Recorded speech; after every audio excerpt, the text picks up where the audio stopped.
ଆଜି ସନ୍ଧ୍ୟାରେ ସ୍ୱାମୀ ଆସି କହିଲେ ରେଡି ହେଇଯା, ତମକୁ ଆଜି ଗୋଟେ ବଢିଆ ମେଳା ବୁଲେଇ ନେବି। ଆଉ ମେଳା ବୁଲା କଥା ଶୁଣି ସୁଡୁଲ ଆଉ ମୋର ଗୋଡ ତ ତଳେ ଲାଗିଲାନି। ସେଥିଲାଗି ମାତ୍ର 2 ମିନିଟରେ ରେଡି ହେଇ ଆମେ ମାନେ ଯାଇ ପହଞ୍ଚିଗଲୁ ଦୁବାଇ କାର୍ନିଭାଲ ମେଳା ପାଖରେ।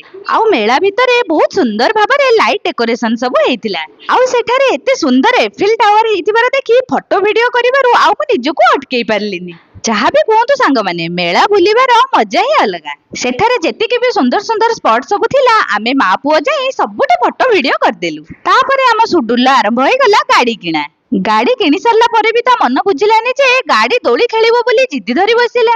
କଣ ଆଉ କରିବା, ମେଳାକୁ ଆସିଛେ ମାନେ ଛୁଆଙ୍କ ଜିଦି ତ ରଖିବାକୁ ପଡିବ। ସେଥିଲାଗି ତାକୁ ନେଇକି ତା ମନ ପସନ୍ଦର ଦୋଳି ଖେଳେଇ ଦେଲୁ। ଆଉ ତାପରେ କିଛି ଖାଇ ପିଇ ସାରି ଘରକୁ ଆସିଲା ପରେ କିଶୋର ଏମିତି ପାଗଳିକ ଭଳିଆ ହଉଛ। କୁହନି କୁହନି, ଆଜି ସକାଳୁ ତମକୁ ଗୋଟେ କଥା କହିବି ବୋଲି ଭାବିଛି ଯେ ତମର ତ ପୁରା କଲେଜ ଯାଇଛ ଯେ ଆଉ ଦେଖା ମିଳୁନି। ଆଜି ସକାଳୁ କଣ ହେଇଛି ଜାଣିଛ?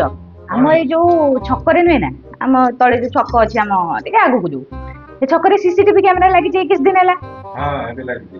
ହଁ, ତ ମୁଁ ଆଜି କଣ କରିଛି ନା ସକାଳୁ ସବୁ କାମ ସାରିକି ଦାନ୍ତ ଫାନ୍ତ ଘଷି ସାରିଲା ପରେ କଣ୍ଟ୍ରୋଲ ସିସିଟିଭି କଣ୍ଟ୍ରୋଲ ରୁମ୍ ଯୋଉ ସେଠିକି ଫୋନ କଲି। ସେମାନେ ଉଠେଇଲେ।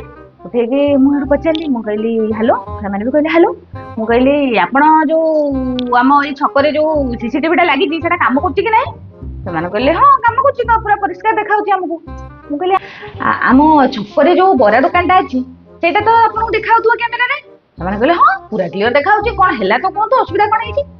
ମୁଁ କହିଲି ଆରେ ଟିକେ ଦେଖିକି ଟିକେ ଜୁମ୍ କରିକି କୁହନ୍ତୁ ସେଠି ଗରମ ଗରମ ବରା ଛଣା ହଉଛି କି ନାହିଁ।